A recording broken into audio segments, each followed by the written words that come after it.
Comme je vous ai dit, il m'a dit que c'est sa copine qui lui a fait le virement. Je ne savais pas que ça provenait d'une escroquerie, sinon je ne l'aurais jamais accepté. Vous me dites qu'il a acheté une voiture avec cet argent. Oui, j'ai encore les papiers de la voiture en ma possession. J'ai juste voulu aider un ami, ce n'est rien d'autre. Monsieur Cédric, vous ne trouvez pas bizarre que la copine de votre ami décide de lui faire un virement sur votre compte, pour qu'il puisse s'acheter une voiture? Qu'est-ce qui empêchait sa copine à aller elle-même acheter la voiture avec votre ami? Pourquoi faire le virement sur votre compte, pour pouvoir acheter une voiture à son copain? Si elle voulait offrir un cadeau à son copain, elle serait allée avec lui pour acheter la voiture. Comme je vous l'ai dit, je ne sais vraiment pas. C'est ce que mon ami m'a dit, que je suis en train de vous dire. Il m'a dit que c'est un cadeau de sa copine. Ce qui est malencontreusement pas la vérité, car en vérité votre ami a fait croire à la victime qu'il est un entrepreneur. Qu'il investit dans la bourse, et dans la crypto-monnaie qu'il peut aider la dame à investir également. Vous savez que votre ami investit dans la bourse? S'il investit dans la bourse, je ne sais pas, je ne m'occupe pas de ses affaires. Ce que je sais juste, c'est qu'il a utilisé mon RIB pour recevoir ce virement. En me disant que c'est un cadeau de sa copine. Je n'ai pas dépensé un seul centime de cette somme, il a tout utilisé pour s'acheter une voiture. Vous savez aussi qu'il a escroqué 4 000 € à une autre dame, qui serait la fille de Madame Jacqueline. Non, c'est avec vous que je viens de l'apprendre. Je vous informe qu'il a aussi escroqué une somme de 4 000 € à la dame, mais cette fois-ci l'argent a été retiré en liquide donc il n'y a pas de trace. C'est vraiment dommage, je ne savais pas. Nous menons présentement les enquêtes, et nous allons interroger tous ses proches. Jusqu'à ce qu'on élucide cette affaire, ne quittez pas le pays. Nous pouvons vous contacter à tout moment, si nous nous rendons compte que vous êtes complice. Monsieur, je ne suis pas un complice, si j'étais complice, on allait se partager le butin, mais je n'ai rien reçu. J'ai les documents de la voiture, ainsi que les factures, tout est en son nom. Il m'a juste utilisé pour faire sa sale besogne, je suis aussi une victime dans cette histoire. Je vous comprends, vous pouvez rentrer chez vous. Ne quittez juste pas le territoire français, jusqu'à ce qu'on élucide cette affaire. C'est compris, merci beaucoup. Je vous en prie. Maman, c'est très grave ce qui arrive à Franck. Franchement, je ne sais plus où mettre la tête. Qu'est-ce que j'ai fait à Dieu pour mériter tout ceci? Sophie dit qu'il peut aller en prison pour 10 ans, car il a escroqué beaucoup d'argent à la personne. Et aussi, il a enceinté Marguerite, ainsi que la fille de Marguerite, et aussi les 2 amis de Marguerite. Celle qui a porté plainte contre lui, c'est une vieille blanche qui n'a même pas de dents dans sa bouche. Même les vieilles blanches ne sont pas épargnées. Franck me déçoit franchement, il a le même comportement comme son père. Gilbert passait tout son temps à courir derrière les femmes, c'était un homme à femme. Il est mort avec 0 francs. Moi qui pensais que Franck allait être différent, je me disais que c'est lui qui allait nous enlever dans cette souffrance. C'est plutôt lui qui va nous enfoncer. S'il était un enfant intelligent, il aurait pu nous envoyer cet argent, mais il a préféré acheter une voiture. Je ne sais pas comment une personne peut être aussi bête à ce point. La nouvelle a pris tout le quartier, tout le monde en parle. J'ai même honte de sortir. Si on pouvait le rapatrier c'était mieux, mais on dit qu'il doit d'abord aller en prison, et après il sera rapatrié. Moi en tout cas, je n'ai aucune compassion pour lui. Il va juste récolter ce qu'il a semé. S'il restait ici au Cameroun, tout ceci n'allait pas arriver. Je pense que c'est l'injustice qu'il a fait à Martine, il est en train de payer comme ça. Il y a des femmes qu'on n'abandonne pas, et qu'on ne fait pas pleurer. Tu peux te taire dans mes oreilles, vous tous vous m'énervez. Ne pars pas chercher le père de ton enfant, reste là à mettre ta bouche dans ce qui ne te regarde pas. Si Dieu ne m'avait pas donné des enfants, c'était vraiment mieux. Maman, ne t'inquiète pas, moi je vais te rendre fière. Je dis de te taire dans mes oreilles, tu vas me rendre fière avec un enfant qui n'a pas de père. Même la chienne reconnaît le chien avec qui elle s'est accouplée.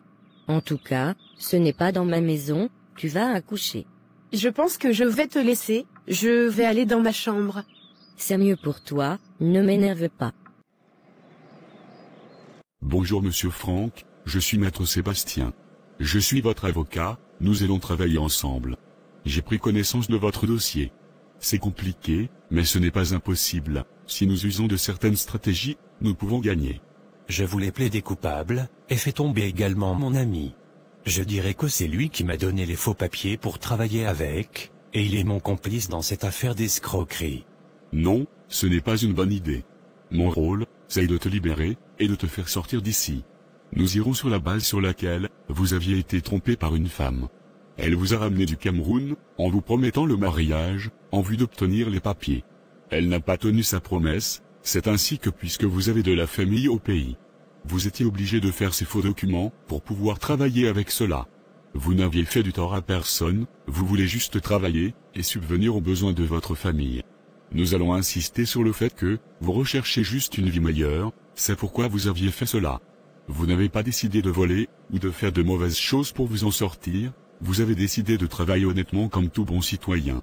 Je crois qu'avec cette stratégie de défense, cette première charge sera abandonnée. Je crois que c'est une bonne idée. Effectivement, de plus l'employeur doit vous verser une somme d'argent, s'il décide de vous licencier puisque vous avez travaillé, et que vous avez un contrat de travail qui le prouve. Vous avez payé également les cotisations, et vos impôts donc vous avez droit à cela. D'accord, c'est compris. Deuxièmement, concernant cette affaire d'escroquerie, nous irons sur la base sur laquelle, quelles ont été votre copine.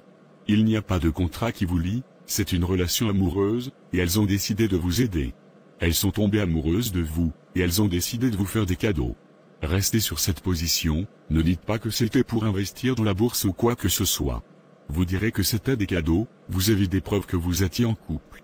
Bien sûr, j'ai des messages et des photos qui confirment. Voilà, donc on ne peut pas parler d'escroquerie, c'était un couple normal, et c'est juste des cadeaux qu'elles t'ont fait. Vous diriez que c'est parce qu'elles se sont rendues compte que vous êtes sortis avec toutes les deux, qu'elles ont décidé de vous traduire en justice pour escroquerie, sinon il n'y a jamais d'escroquerie. Ce n'est pas de votre faute si vous êtes beau, et que vous attirez les femmes. C'est la vérité, ce n'est pas de ma faute. Voilà, de plus ce sont elles qui vous ont fait la cour, donc vous restez toujours sur cette position. Elles auraient pu vous traduire en justice pour viol, si vous n'étiez pas en couple. Alors, si elles vous ont traduit en justice, c'est juste un alibi pour vous jeter en prison, car vous avez brisé leur cœur. Ce n'est pas de votre faute, si elles sont tombées sous votre charme. Effectivement, ce n'est pas de ma faute. Gare, tu connais vraiment ton travail. Ne vous inquiétez pas, nous allons remporter ce procès. Je vous fais confiance, merci beaucoup. Je vous en prie, je pense que je vais vous laisser, je reviendrai vous voir 3 jours avant le procès, pour mieux vous préparer. Il n'y a pas de problème. Portez-vous bien monsieur Franck, et à très bientôt. J'ai une question. Allez, posez votre question. Vous pensez que même si nous remportons le procès, je pourrai toujours rester en France? Je ne peux pas vous garantir cela, le juge peut vous relâcher s'il estime qu'il n'y a pas suffisamment de preuves pour vous condamner, mais il délivrera une interdiction du territoire français. Vous serez expulsé de la France, et vous ne pourrez plus revenir pendant plusieurs années. D'accord, c'est compris. Merci beaucoup. La police était là aujourd'hui pour m'interroger à propos de Franck.